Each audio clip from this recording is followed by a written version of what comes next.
अब हम relation and function का बेसिक देखते हैं। सबसे पहले हमको ऑर्डर्ड पेयर समझना पड़ेगा। तो a pair of two elements which are grouped in a particular order called ordered pair. जैसे 3,4 है, तो 3,4 को हम 4,3 नहीं लिख सकते, छोटे ब्रैकेट में है। यदि ये दोनों करली ब्रैकेट में होते तो हम चेंज कर सकते थे। इसके अंदर दोनों का सेम ही होता है 3,4 और 4,3, क्योंकि सेट्स में ऑर्डर इंपॉर्टेंट नहीं करता है। बट यदि ये रिलेशन इसमें ऑर्डर्ड पेयर में है तो इनका मतलब ही अलग हो जाएगा। जैसे ग्राफ पर 3,4 को प्लॉट करें और 4,3 को प्लॉट करेंगे तो दोनों का अलग अलग पोजीशन आती है। तो अब समझ गए होंगे आप, अब इनका सेम मतलब नहीं होता है, इनका अलग अलग मतलब होता है। नेक्स्ट है कार्टेशियन प्रोडक्ट। कार्टेशियन प्रोडक्ट रहता है, जैसे देखो A and B are two non empty set है, यानी कोई ना कोई इनमें एलिमेंट है। Then the Cartesian product A cross B is the set of all ordered pair of elements from A to B. Either is A cross B है और A comma B A ordered pair में है। तो इसका मतलब है first element है ना तो A सेट से लिया गया है और सेकंड एलिमेंट B से लिया गया है। इसी प्रकार से हम B क्रॉस A निकालते हैं। तो B क्रॉस A में फर्स्ट एलिमेंट B से लेंगे और सेकंड एलिमेंट हम A से लेंगे। नेक्स्ट टॉपिक है रिलेशन। रिलेशन ए क्रॉस बी का सबसेट होता है, यानी ए क्रॉस बी से बाहर एक भी एलिमेंट इसमें नहीं आता है। जैसे ए सेट में है 1 2 3 4 5 6 और बी में है 2 4 6 9, इस तरह से। और रिलेशन इस तरह से डिफाइन है कि एक्स कोमा वाई ये ऑर्डर्ड पेयर है such that x equal to 2y, यानी एक्स है जो वाई का डबल है। वाई को 2 से मल्टीप्लाई करें जब एक्स के बराबर आएगा, तो देखो इसमें क्या, इसको 2 से मल्टीप्लाई करेंगे तो ये होगा। तो ये इसमें ये कार्टेशियन प्रोडक्ट करें इसका तो इसमें ये एलिमेंट आएंगे, ये एलिमेंट इसमें रिलेशन के अंदर आ गए। अब इसका डोमेन क्या होता है, जो ऑर्डर्ड पेयर होते हैं उनका फर्स्ट एलिमेंट होता है ना उसको हम डोमेन बोलते हैं। फर्स्ट एलिमेंट को क्या बोलते हैं, डोमेन। और सेकंड एलिमेंट को हम उसकी रेंज बोलते हैं। सेकंड एलिमेंट उसकी क्या कहलाती है, रेंज कहलाती है। देखो ये सेकंड नंबर 1 और 2 है जो सेकंड नंबर पर है, और 2 और 4 ये है फर्स्ट नंबर पे। ये डोमेन हो गया, ये रेंज हो गई। इसी प्रकार से इसमें को डोमेन है जो, तो को डोमेन के मतलब क्या होता है कि ए से बी में डिफाइन है कोई रिलेशन, तो बी कंप्लीट सेट होता है ना, वो को डोमेन होता है। नेक्स्ट टॉपिक है टाइप ऑफ रिलेशन। पहला है नल रिलेशन या एम्प्टी रिलेशन बोलते हैं। A relation R in a set A, किसी सेट ए के अंदर कोई रिलेशन इस तरह से है, called a null set if no element of A is related to every element of A। ए का कोई भी अवयव ए से संबंध नहीं रखता हो तो उसको क्या कहते हैं, नल सेट करते हैं। और यानी रिलेशन इक्वल टू फाई होता है, और फाई तो क्या होता है, सबसेट होता है ए क्रॉस बी का, ए क्रॉस ए का। या ए से ए में डिफाइन है तो हर एलिमेंट्स का सबसेट होता है फाई, तो हर सेट का सबसेट होता है फाई। अच्छा एग्जाम्पल लेते हैं, जैसे ए सेट ऑफ ऑल स्टूडेंट्स और एक गर्ल्स स्कूल के सभी स्टूडेंट्स का सेट तो ए है। और रिलेशन किस तरह से डिफाइन है, A comma B, A is brother of B, A B का भाई है। तो इसमें एक भी एलिमेंट नहीं आएगा। क्यों नहीं आएगा, क्योंकि गर्ल्स स्कूल है उसमें एक ही बॉयज नहीं होगा, तो बॉयज नहीं होगा तो इसमें एक भी एलिमेंट नहीं होगा, तो ये फाई होगा इसके अंदर। तो ये होगा नल सेट। अब होता है यूनिवर्सल रिलेशन। यूनिवर्सल रिलेशन में क्या होता है, a relation R is a set A is called universal relation if each elements of A is related to every element of A. जैसे ए के हर एलिमेंट से रिलेटेड होता है इसके अंदर, तो वो क्या कहलाता है, यूनिवर्सल से रिलेटेड कहता है प्रत्येक अवयव। जैसे आर होता है ए क्रॉस ए होता है, कोई रिलेशन है ए से ए में डिफाइन है तो ए क्रॉस ए के सारे एलिमेंट्स होते हैं जो रिलेशन में हो जाते हैं। जैसे एग्जांपल लेते हैं, लेट ए एग्जांपल इस तरह से लिया मैंने, set of all students of class 11, class 11 के सभी स्टूडेंट्स का सेट है ना जो ए है। और रिलेशन ए से ए में डिफाइन है, तो रिलेशन किस तरह से डिफाइन है, A comma B the difference between height of two a boys A comma B A and B is less than 3 metre. यानी एक क्लास के दो बच्चों या किन्हीं भी बच्चों के बीच में हम दो बच्चों के अंदर हाइट का डिफरेंस निकालें तो 3 मीटर से तो कम ही होगी। ऐसा नहीं है 3 मीटर से ज़्यादा का डिफरेंस है, किसी में भी नहीं हो सकता, आज तक पूरे इंडिया में नहीं है 3 मीटर से ज़्यादा डिफरेंस, तो इसको इंडिया के वर्ल्ड में नहीं है। तो इसमें एक क्रॉस ए के सारे एलिमेंट रिलेशन के अंदर आ जाएंगे, तो इसको यूनिवर्सल रिलेशन बोलते हैं। अच्छा, यूनिवर्सल रिलेशन को और हमारे नल रिलेशन को, इन दोनों को कभी कभी एम्प्टी रिलेशन भी बोल देते हैं। नेक्स्ट है आइडेंटिटी रिलेशन। नाम से पता लग रहा है identity. If every element of set A is related to itself only, it denoted by I A से डिनोटेड किया जाता है। इसका एवरी एलिमेंट होता है ना जो इटसेल्फ से ही रिलेटेड होता है। जैसे एग्जांपल लेते हैं 1,2। अब इसका हम कार्टेशियन प्रोडक्ट निकालेंगे तो ये आ जाएगा ए क्रॉस ए, तो ये आ जाएगा। अच्छा, 4 एलिमेंट्स। अब इसमें आइडेंटिटी रिलेशन क्या होता है? खुद का खुद से रिलेशन, 1 का 1 से रिलेशन, 2 का 2 का रिलेशन। इसके अलावा एक भी एलिमेंट इसमें नहीं आ सकता, तो वो आइडेंटिटी है। नेक्स्ट है रिफ्लेक्सिव रिलेशन। रिफ्लेक्सिव में क्या होता है? A comma A belongs to R for all A belongs to A. इसका मतलब वही पेयर होते हैं खुद का खुद से। जैसे एक रिलेशन ये ले लिया हमने, एक सेट ये ले लिया, तो हम ए क्रॉस ए निकालेंगे तो ये 9 एलिमेंट इस तरह से आ जाएंगे। अब इसमें रिलेशन क्या इस तरह से होगा, देखो रिफ्लेक्सिव रिलेशन क्या उससे होगा, 1 है तो 1 का 1 से रिलेशन होना चाहिए, 2 है तो 2 का 2 से रिलेशन हो जाता है, जो इसमें है ये ले लेंगे इसमें से ये, और 3,3 लेंगे। अच्छा, यहाँ तक है जब तो रिफ्लेक्सिव तो है ही, बट ये आइडेंटिटी भी है यहाँ तक, और इसके अंदर और एलिमेंट भी हो सकते हैं तो वो रिफ्लेक्सिव हो जाता है। दोनों में ये डिफरेंस है। आइडेंटिटी में तो इससे ज़्यादा नहीं होगा, ये एलिमेंट हो खुद का खुद से ही रिलेशन, और रिफ्लेक्सिव में खुद का खुद के साथ और भी हो सकते हैं, तो ये भी हो सकते हैं, तो ये रिफ्लेक्सिव रिलेशन हो जाएगा। Symmetric relation. If a comma b belongs to R implies that b comma A belongs to R for all a comma b belongs to A. Example देखो इसके अंदर, let the set, A set है, L set दे दिया इसने, the set of all lines in plane, plane के अंदर सभी लाइन्स का सेट दे दिया, और रिलेशन दे दिया इसके अंदर क्या है, L1 L2, L1 is perpendicular L2।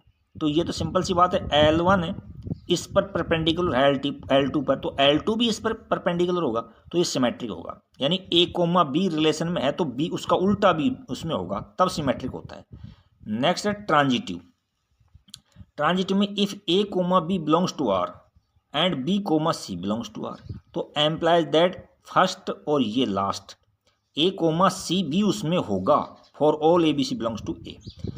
तो इस जैसे एग्जांपल ले लेते हैं, ए है set of all triangles, all triangles का सेट है ए, और आर क्या है, A comma B, A is similar triangle.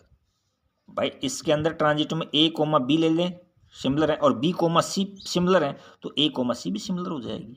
तो ये इसका एग्जांपल है। नेक्स्ट है इक्विवेलेंट रिलेशन।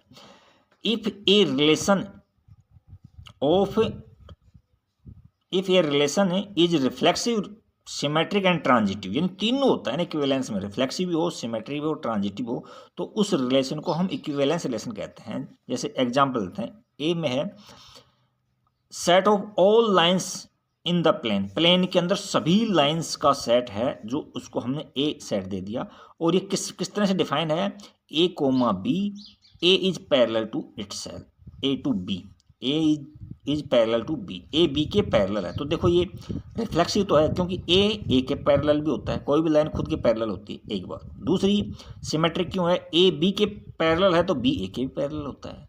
इसी प्रकार से हम ट्रांजिटिव चेक करेंगे, ए बी के पैरेलल है और बी सी के पैरेलल है ना, तो ए और सी भी पैरेलल होंगी, तो ये हमारा क्या हो गया, हमारा इक्विवेलेंट ट्राइंगल वो हो गया। एक एग्जांपल ले लेते हैं थोड़ा सा इसमें समझाने के लिए। जैसे ए सेट्स के अंदर 1 2 3 एलिमेंट्स हैं, तो हम इसका कार्टेशियन प्रोडक्ट ए क्रॉस ए निकालेंगे तो ये 9 एलिमेंट आ जाएंगे। इसका 1 का फिर तीनों के साथ संबंध लिखेंगे, फिर 2 का तीनों के साथ, और फिर 3 का तीनों के साथ, इस तरह से। और R1 रिलेशन इस तरह से ले लिया, 1 1 2 2 और 3 3। ये कैसा है, देखो आइडेंटिटी भी है और रिफ्लेक्सिव भी है, क्योंकि खुद का खुद संबंध होना चाहिए। R2 ले लेता हूँ, 1 2 है तो 2 1 ले लिया, तो ये देखो सिमेट्रिक है, केवल सिमेट्रिक है, R2 है तो 2 1 सिमेट्रिक है। और इसी तरह से 1 2 ले लिया मैंने, 2 3 ले लिया, तो फर्स्ट और ये लास्ट 1 3 भी इसमें, तो ये कैसा है, ये हमारे पास में ये ट्रिक है, ट्रांजिटिव है, ये ट्रांजिटिव है। तो R1 तो हमारा क्या हो गया, रिफ्लेक्सिव हो गया, R2 क्या हो गया, सिमेट्रिक हो गया, और R3 क्या हो गया, ट्रांजिटिव हो गया। नेक्स्ट टॉपिक फंक्शन, बहुत ही इंपॉर्टेंट टॉपिक है। Let A and B are two non empty set, A और बी नॉन एम्प्टी सेट हैं, then function is a relation, function है जो एक ऐसा रिलेशन है from A to B if every element of A has one and only one image in set B. यानी इसका तो एवरी एलिमेंट होना चाहिए, ए का तो एवरी एलिमेंट, और बी में यूनिक इमेज होनी चाहिए। यूनिक का मतलब ओनली वन एलिमेंट है तो वन की वन ही इमेज होनी चाहिए। जैसे ये वन है तो इसकी इमेज वन एक ही है, यहाँ दो इमेज नहीं इसकी, हर एलिमेंट की वन है। यहाँ देखो वन है तो वन की एक इमेज है वाई, टू है इसकी भी एक इमेज है वाई, थ्री है इसकी भी एक इमेज है। टू इमेज तो जब होती ए, इसका रिलेशन वाई एक्स से होता तो ये कहते हैं वन है जो एक्स से भी होता है रिलेशन और वाई से, तो ये तो रिलेशन फंक्शन होगा ही नहीं। तो इसमें तो आपको एवरी एलिमेंट ध्यान रखना पड़ेगा, और इसमें आपको सेकंड वाले में यूनिक इमेज ध्यान रखनी पड़ेगी। अच्छा, इसमें डोमेन क्या होता है, जो सेट ए होता है कंप्लीट सेट ए, इसको डोमेन बोलते हैं फंक्शन के अंदर। रिलेशन में डिफरेंट है, रिलेशन में जो ऑर्डर्ड पेयर है फर्स्ट एलिमेंट को बोल देते हैं हम डोमेन, इसमें कंप्लीट सेट ए को डोमेन बोलते हैं। और कोडोमेन होता है कंप्लीट सेट बी होता है कोडोमेन। और रेंज क्या होती है, एक के एलिमेंट्स की जो इमेज होती है ना बी में, उनको हम रेंज बोलते हैं, उनको रेंज बोलते हैं। जैसे इसमें रेंज है ओनली वाई। आप देखेंगे type of function, type of function में फर्स्ट है वन वन फंक्शन, या इसको इंजेक्टिव फंक्शन बोलते हैं। इसकी डेफिनेशन है if different elements of set A has different image in set B. यदि ए का डिफरेंट एलिमेंट है तो उसकी डिफरेंट ही इमेज होनी चाहिए। 1 2 3 है तो ए बी सी इस तरह से डिफरेंट इमेज होगी। ये देखो इमेज, जैसे यहाँ 1 2 3 है तो डिफरेंट एलिमेंट है तो इमेज भी डिफरेंट होनी चाहिए। इसमें इमेज सेम नहीं होनी चाहिए, वो वन वन फंक्शन होता है। इसमें कोई एलिमेंट बच जाए कोई दिक्कत नहीं है, इसमें नहीं बचनी चाहिए, हर एलिमेंट की डिफरेंट इमेज होनी चाहिए। और मैनी वन इसका उल्टा है, इसके अंदर क्या है कि if at least two element of set A have same image in B, यानी कम से कम दो एलिमेंट तो ऐसे होने चाहिए जिनकी सेम इमेज होनी चाहिए इसमें। यदि दो हैं तो दो से ज़्यादा भी हो सकते हैं, जैसे इसमें देखो 1 2 3 4 इन सब की इमेज एक वाई है तो ये मैनी वन है। कोई फंक्शन मैनी वन हो गया तो वो वन वन नहीं हो सकता, जो कोई फंक्शन वन वन हो गया तो वो मैनी वन नहीं हो सकता। नेक्स्ट है ऑन टू फंक्शन, इसको सर्जेटिव फंक्शन बोलते हैं। If every element of set B has pre image in set E called onto function. कहने का मतलब है कि बी के हर एलिमेंट की प्री इमेज इसमें होगी, ए में होगी। देखो इसमें कोई भी एलिमेंट बचना नहीं चाहिए, इसमें कोई भी एलिमेंट बचना नहीं चाहिए। तो इसमें रेंज भी ये है और कोडोमेन भी ये है, तो इसमें रेंज और कोडोमेन इक्वल होती है, वो फंक्शन ऑन टू फंक्शन कहलाता है। नेक्स्ट फंक्शन है इनटू फंक्शन। इनटू फंक्शन के अंदर क्या होता है, at least one element of set B have no pre image in set A. कम से कम एक एलिमेंट तो इसमें ऐसा होना चाहिए जिसकी कोई इमेज नहीं हो। उसमें देखो जेड की कोई इमेज प्री इमेज नहीं है, इसमें x y x z p इनकी कोई प्री इमेज नहीं हो। तो यानी कहने का मतलब है इसमें इमेज देखो, इसमें रेंज है जो वाई है और कोडोमेन एक्स जेड वाई और पी है। तो रेंज और कोडोमेन कभी भी इसमें इक्वल नहीं होते हैं, उसको इनटू फंक्शन बोलते हैं। नेक्स्ट है one one onto function, इसको बाइजेक्टिव फंक्शन भी बोलते हैं। One one onto function क्या बोलते हैं, बाइजेक्टिव फंक्शन बोलते हैं।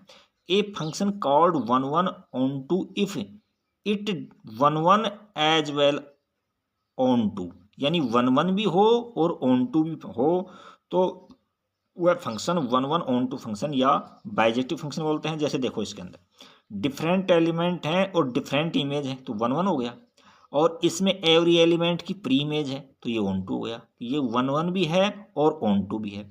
और इनवर्स निकालते हैं, केवल one one onto function की ही इनवर्स एग्जिस्ट करती है, अदरवाइज और किसी भी फंक्शन की इनवर्स एग्जिस्ट नहीं करती है।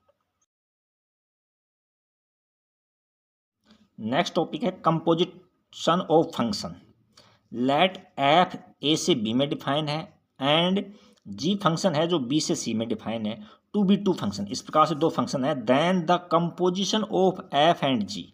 एफ और जी का जो कंपोजिशन है उसको गोफ से डिनोट किया जाता है, denoted by gof is defined as the function gof. Gof कहाँ से, ए से सी में डिफाइन है। जैसे गोफ में एक्स यहाँ एलिमेंट ले लिया तो इसको यहाँ ओ को काटेंगे, ब्रैकेट से काट देंगे, यहाँ गोफ जी ऑफ एफ एक्स बोल देंगे इसको। For all X belongs to A, इसको जैसे ए में एक्स एलिमेंट है तो एक्स एलिमेंट को ए से बी में डिफाइन है फंक्शन, तो यहाँ से एफ फंक्शन आएगा, एफ फंक्शन ए से बी में, और ये बी से सी में जी फंक्शन है जैसे मान लीजिए।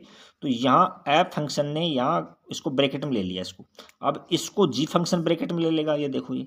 तो अब ए से सी में गोफ डिफाइन हो जाएगा, ए से सी में, ए से सी में कौन सा डिफाइन हो जाएगा, गोफ डिफाइन होगा, गोफ।